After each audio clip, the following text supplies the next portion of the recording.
I've been playing Beyond All Reason for the past week, and I think I'm now comfortable enough with it to share my thoughts. So, pop down your mexes, deploy your windmills, and get ready for a whole new Kalu review. First, a quick introduction. Beyond All Reason, or BAR, is a new real-time strategy game that takes its inspiration from Total Annihilation.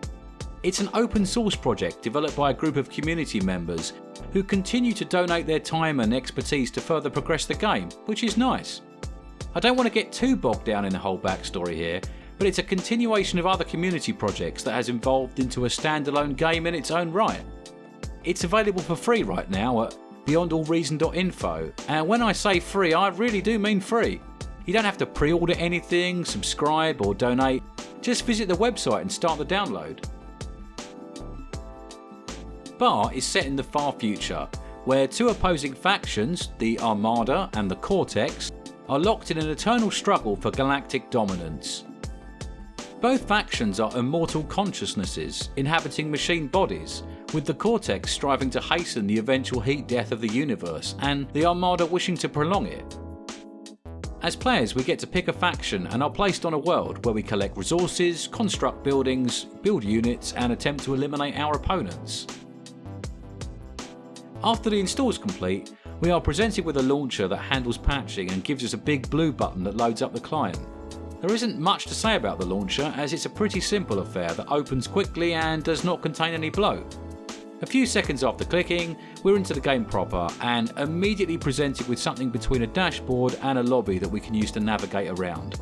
There is no introduction, movie or cutscene to the game, it's all very bare bones at this point, so it's quite clear that the project is still very much in development.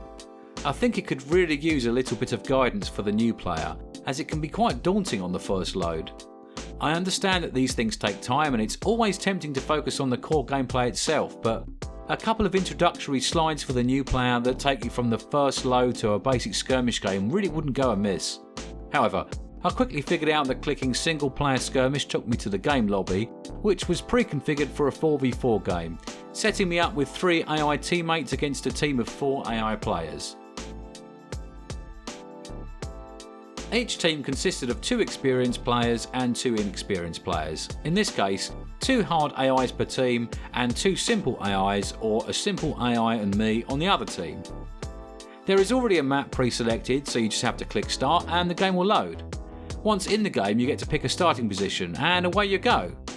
If you are more familiar with games like StarCraft, you will build some metal and energy gathering structures, get to work on a few bot factories, and then immediately have everything destroyed by a couple of tiny scout bots that can outrun your commander.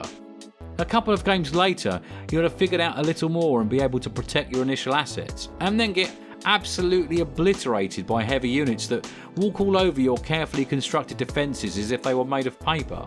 This happened to me, not something I'm used to and what I was expecting to be quite an easy first AI skirmish, but I figured I was the problem here, and I could see that my AI teammates were performing perfectly well. So off to YouTube I went and watched a couple of quick basic guides. My next game was better. I started well and thought I had everything figured out, only to be crushed again by overwhelming force 20 minutes into the game. So I tried again, and again, and again, and on my 7th or 8th go I finally felt that I was learning things and was able to start putting some pressure on my opponents. Again, I lost, but this didn't put me off, and in fact the difficulty actually made me want to play more, as the challenge was really appealing, especially as I could feel myself improving between games. I kept at it, and finally by my 10th game things went my way. I built up a strong economy, defended it reasonably well, and managed to put enough pressure on my enemy to push them back to their side of the map, restricting their resource gathering potential and allowing me to gain the upper hand. I capitalised on this advantage, striking their base with my heavy advanced units and claiming my first victory. This game desperately needs a tutorial, as I can see many people could have been put off at this stage. I think searching external sites is totally fine for tips, tricks and advanced strategies, but core gameplay mechanics and strategy should really be explained within the game itself. I don't think the game needs to hold your hand every step of the way, but it should probably avoid pushing you into heavy traffic and hoping for the best. So, let me explain things in a bit more detail. The game has 3 resources that you must balance: metal, energy and build power. You can gather metal by harvesting it from metal spots with an extractor building. You can collect energy by building power plants like wind turbines and solar panels. You can also convert excess energy into metal with a matter converter to better balance your income. However, the third resource is a little more nebulous. Build power is essentially a figure that represents the total amount of construction potential that all of your builder units have combined. This is really important because it represents how fast you can create things. In other games, if you wanted more troops, you would simply construct more barracks, but in Bar you instead tell of your construction bots to assist a single unit production structure. There is no upper limit to this scaling, so with enough build power you can build things almost instantly. However, build power is universal and not categorized into units or structures, so you have to choose where you focus it. A careful balancing act between developing your resource gathering structures, increasing your build power, or creating an army. Once you're a bit comfortable with your mix of economic development, then you must get a handle on your army and really think about how to employ it. Winning a fight is great, but you must ideally hold the ground that you won. A battle will result in a field full of destroyed units, all of which can be reclaimed to give you large boosts to your resource income. You might have killed more value than you lost, but if you had to retreat, your opponent's reclaim bots will step in and turn all of that scrap into new units that will help them overpower you in the next attack. Beyond All Reason truly is a macro game, and you really have to have some understanding of the economic strategy involved to have a hope in hell of winning. But that's enough on economic development, as the economy only serves one purpose, and that is to allow you to build an army to crush your opponent, and defences to prevent them from doing the same to you. What's nice about Bar is there's not just variety, but that variety has a purpose. There isn't a single best unit, nor is it a simple rock, paper, scissors decision, but rather a collection of situational factors that make certain choices more suitable than others. Each unit has its own particular characteristics that might be just right for what you need. For instance, in the early game, the Peon is a great choice. It's fast, cheap, and can traverse difficult terrain. But as you move into the mid-game, the weak armour and tightly packed formation means that artillery shells kill dozens of them at a time. The early tracked vehicles tend to be tougher and better armed, so they are great at holding a front line, but they are also slower and can't navigate steep hills, so they are far less useful at flanking or as a rapid reaction force. Some units are more generalised, and I found the Hound to be a good mix of speed, armour and firepower. However, it can't hit aircraft for toffee.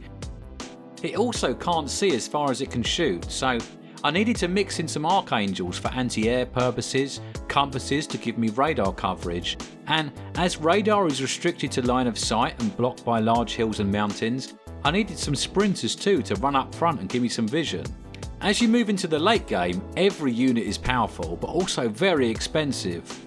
The Razorback mech was a personal favourite and really made a mark on the battlefield, but at 10 times the cost of the Hound, I had to be really careful about how I used them. For those wishing to build a cool base, there are plenty of defensive structures too, starting from puny little laser turrets and ranging up to massive world-ending plasma accelerators that hurl balls of death halfway across the map. And if you've not built defensive shields by that point, it's probably too late. I really enjoyed the progression of the game. You start with a few tiny toys zapping each other with not much more than flashlights, but by the end game you're marching towards your opponent with super heavy death droids while nukes are flying overhead. I think it's pretty safe to say that this game really understands scale. If you think all this sounds a little too much to handle, then it's time I tell you about the other thing that Beyond All Reason does really well, and that is provide the tools needed to manage things. The map zoom is very similar to Supreme Commander, and it gives you a very clear view of what's happening. And there are audio alerts for a few key events, such as the first time you spot an enemy fielding a higher tier unit, massive plasma cannon or nuclear missile silo. It's not just intel, but also an array of quality of life additions.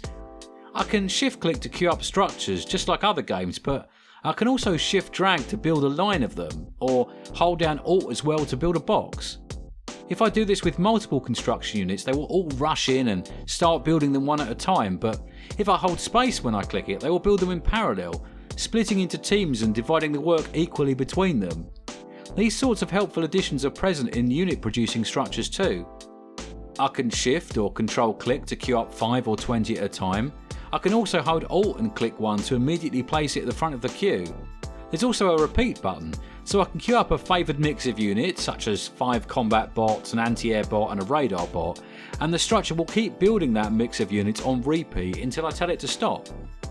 Units too have similar tools. I can choose the distance they will attempt to engage from and issue move orders, attack orders and fight orders. I can drag a big circle over a load of wreckage so that my recycling bots will attempt to salvage everything in that area. I've seen these sorts of features in other games, but not altogether in one RTS, and I think it shows that the creators really understand the type of game that they are producing. Moving on. The multiplayer really fascinated me as, unlike other games I've played more recently, it seems that team games are by far the most popular option, and the lobby is chock full of 4v4 and 8v8 matches. The game seems to really embrace this style of play, and you actually feel like you're part of a team rather than just joining a few disinterested allies. The maps I saw seem to focus on an almost lane-like structure, with different players on the team taking up different roles. The frontliners would push forward and attempt to establish a position, focusing a lot on early units and fixed defences to keep the enemies at bay, while the backliners would focus on their economy and attempt to bring in more advanced armies in the mid-game or super weapons to dominate the late game. You can share units with your teammates, help them build and repair, and surplus metal and energy is automatically transferred to your team when it goes above a limit that you set. Teams take advantage of this, and I saw one player totally skip the first 2 tiers of unit production, opting instead to buy a tier 2 construction bot from another player. And it was for everyone's benefit. By skipping the first 2 unit producing structures, the player managed to build their economy far faster and was better able to support the team as a whole. However, all this said, it can be pretty daunting to start the multiplayer experience. Every player on the team is vital, and it's all too easy to let everyone else down when you're new and still trying to find your feet. There is a lot to learn, and the in-game options to do so and bridge that knowledge gap are woefully lacking. The games also tend to be pretty long, and it's often the case that you've lost the game way before you realise that you've actually been defeated. The games are still quite action-packed, so I don't think it makes the game boring, just harder to improve at. When I was learning StarCraft 2, I could easily bash out 4 or 5 games in an hour, focusing on my early game and trying new things, but with Beyond All Reason, even the losing games can turn into an epic struggle. So, what's the final score? Well, before I can give that, we need some sort of rating system, don't we? I've never been a fan of the out of 5 or out of 100 style systems, so before writing this review I decided on a 3-tier system based on the following. If I could only afford to buy one game this month, and I bought this game, how would I feel? My scores are simple. If I enjoyed the game and feel like it will keep me entertained for a good while, it gets a thumbs up. If the game was okay but I'll probably not play it after the first month, then it gets a neutral, and if I didn't really enjoy the experience and got bored quickly, it gets a big thumbs down. And where does Beyond All Reason fit in? Well, I've enjoyed it so far and I can see myself playing it quite a bit. Don't get me wrong, it still needs some work. The core gameplay is great, but there is a lot of room for improvement in the new player experience, the lobby, the match finding, and it really needs some tutorials. I would love to see a single player campaign too. Something that the website mentions is on the cards, but overall, Beyond All Reason gets a big thumbs up from me.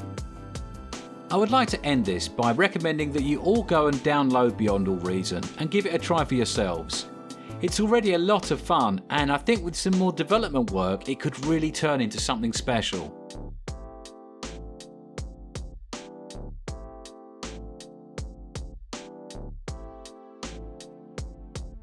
Hi, I'm Kalu.